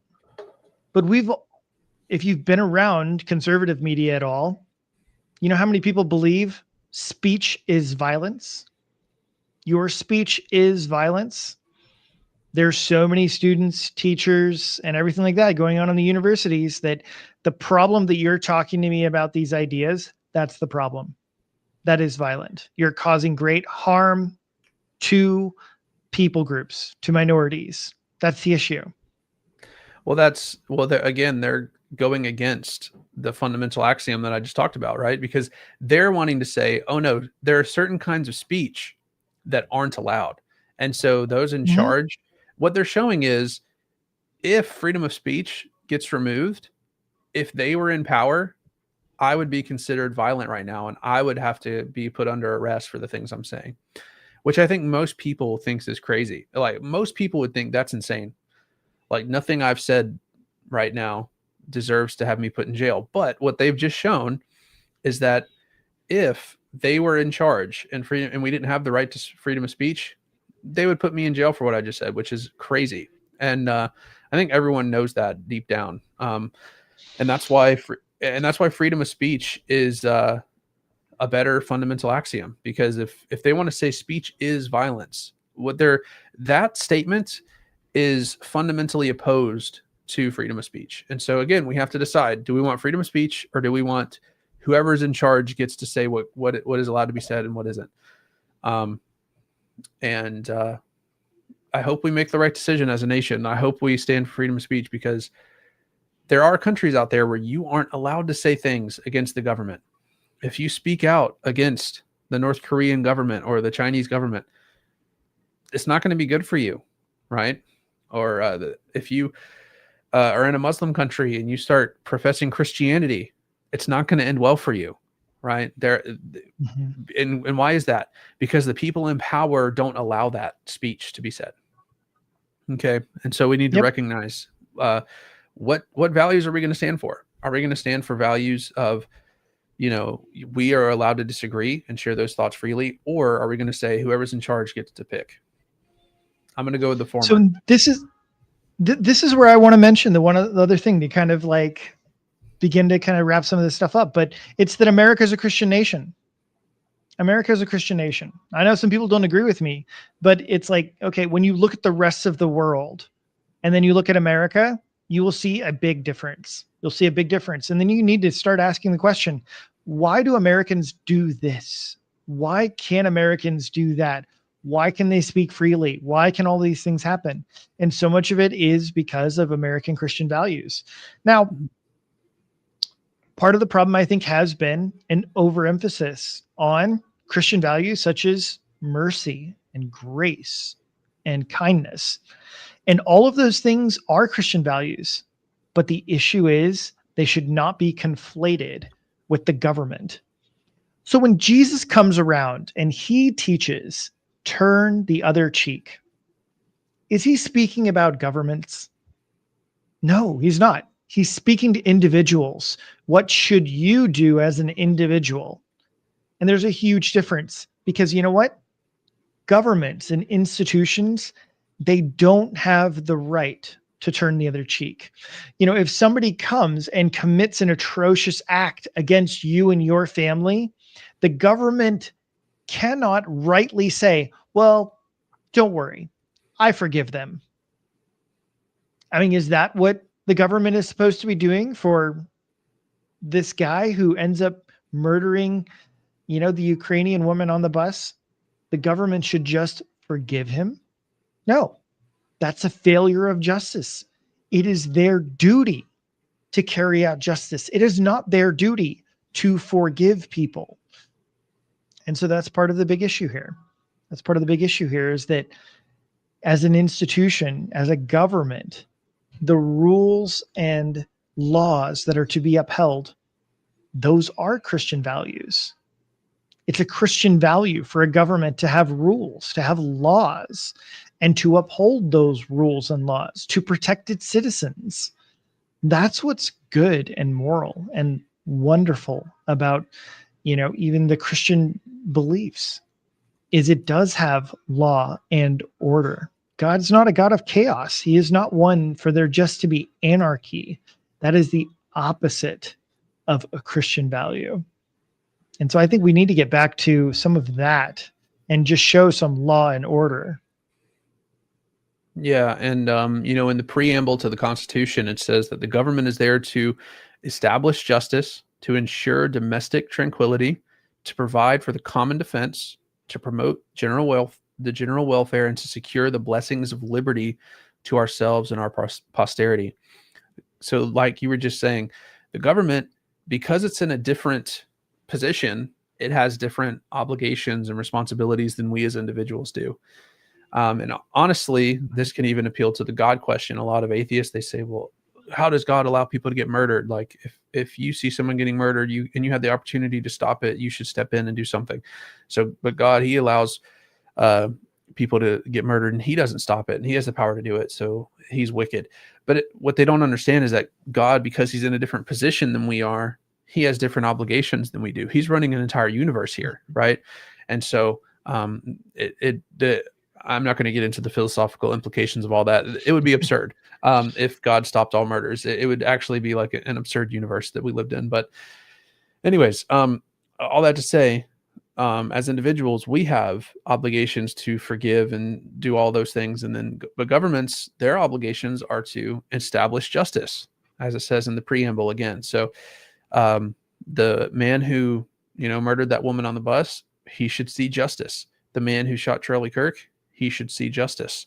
And then as Christians, as individuals, we need to then go out and, act in a Christ-like way in response to all this and spread the gospel, spread the good news, and, spread Christian values to those that we come in contact with. And if we all did that, like imagine if we all did that. Imagine if all Christians everywhere, spread Christian values and just had conversations with people they disagreed with and did it effectively and did it well. And didn't do it with hate in their heart, didn't do it with malice in their heart, but did it with kindness and respect and humility and love. The world would change. And I do believe that, Charlie's death is going to be a catalyst for stuff like that to happen more often. So I'm excited to see that play out. But I also think that we need to be willing to correct our side. I think that's something that is really annoying in politics. And this is why I don't really talk about politics that often. To be honest with you, it's like, I feel like it's so polarized, and a lot of it is just right good, left bad, or left good, right bad. And that's like all politics is most of the time. And all people do is focus on, the people on the other side over there, they're wicked and bad because they disagree with me. When in reality, life is more complicated than that. People are more nuanced than that. And, we need to be willing to have conversations with people. So. Absolutely. But one of the other things that I think about is that, you know what, when justice and a good person shows up, when the light comes, the darkness should be afraid. The darkness should be afraid. And that's an aspect that I feel like has been lacking in many Christian circles, is that they haven't been a bright enough light for the darkness to even be afraid. They just walk in as these very meek, humble, and kind people, but they're not willing to actually do anything to change the world around them. And in the areas that you can influence, you should make it better. You should make the world a better place. Oh yeah, I just remembered what I was saying. Sorry, I had a brain fart a second ago. What I was saying was we need to be willing to correct our side as well. I'm a conservative, so that would put me on the right. If I see someone on the right saying we need to respond with violence, we need to, bring the hammer down on these people, I need to correct that and say, no. That's not the response that we're going to have. We're going to respond like Christians, right? And we need to self-regulate our own side while correcting the other side as well. And I hate calling it sides, but I mean, that's just the way politics is, unfortunately. But it's like, if we want to, again, it's about these shared values. We need to make sure that the right and the left are appealing to these shared American values. And if we can agree on these shared values, and I think we should obviously just go back to the Constitution and all that stuff, then we can have a united nation again. But until then, we're going to be more and more divided. If we can't get around these values, then we're just going to be more and more polarized. Yep. I think it's a big problem. And yeah, I certainly hope for more dialogue and more conversation. But I think at this point, it's really, really clear that in order for that to happen, you have to be really intentional.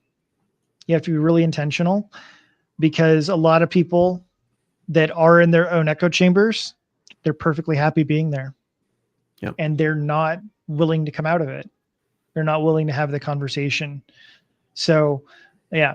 So I look forward to having some more of those conversations. I know that, so I'm planning to devote a month to chat with some atheists and kind of dig into that. And I actually don't want it to be like all of the other Christian apologists where it's just come and debate me. I'm going to try and make it a little different than that. But I do think that there can be some benefit from having conversations. And I've actually talked with lots and lots of atheists over the years. And personally, I've always thought that had I not had some people in my life, for like my grandpa, for example, I was on the road to being one of those angry atheists. I was on the road to being one of the angry atheists and just being frustrated and, fed up with other people not really giving answers, not really putting up anything. And I don't know. I look forward to having further conversations and dialogues, but things can be really, really rough sometimes when you want to have a conversation with somebody who doesn't want to talk with you. Yeah, I think that we need to, there's a place for debates, I'll say that, but I also think that conversations are so helpful. I had a conversation a while back with, he goes by Pennypacker on Twitter, but his name is Steven, and he has a YouTube channel called The Skeptical Agnostic. And we just talked about the evidence for the resurrection, and it was a conversation. It wasn't a debate. I wasn't trying to dunk on him. I wasn't trying to, earn debate points. And at the end of the conversation, he was just like, Nathan, if more Christians approached conversations like this, we could get further. And that comment has stuck with me. It's like, conversations can be so helpful, right? And I hope that one day he becomes a Christian again. He left the faith, he deconstructed. So I'm hoping that one day, he becomes a follower of Jesus again. But I think that the most productive way to, make that happen is conversations. Right. And now I can see where he's coming from. Now I see why he doubts the resurrection. And now I can, talk to him about those things. Right. Because now I know where he's coming from. And if we just have a debate me bro mentality, I feel like we can't really get to a place where we can see where people are coming from. Empathy and being able to put yourself in other people's shoes is a really important value. And I think Christians often forget to do that. Put yourself in that atheist shoe, put yourself in that agnostic shoe. Put yourself in that Muslim shoe and, just talk to them, and whenever you do that, hopefully that will, build bridges, and then hopefully that bridge will lead them to Jesus. Yep, absolutely. Absolutely. All right. Well, we're going to wrap it up for this one. You can catch Nathan at The Epitome. He is on YouTube and on X. I don't even know. I don't know what your thing is on X even, but it's just at Nathan Bozeman 2. Nathan Bozeman 1 was taken. Nathan Bozeman was taken. So I added a 2 there. So what you're saying is you got sloppy seconds, huh? Yeah, I'm number 2. I'm the second best Nathan Bozeman. So, and the other guy doesn't even use Twitter. Like if you look up at Nathan Bozeman, he never tweets. He has like 0 followers. He doesn't even use the site. I'm like, dude, give me that username. Yeah. So, and then of course, we'll be here at Curious Christianity, and also up on X as well at like Curie_Christian. So we'll see you guys next time. God bless.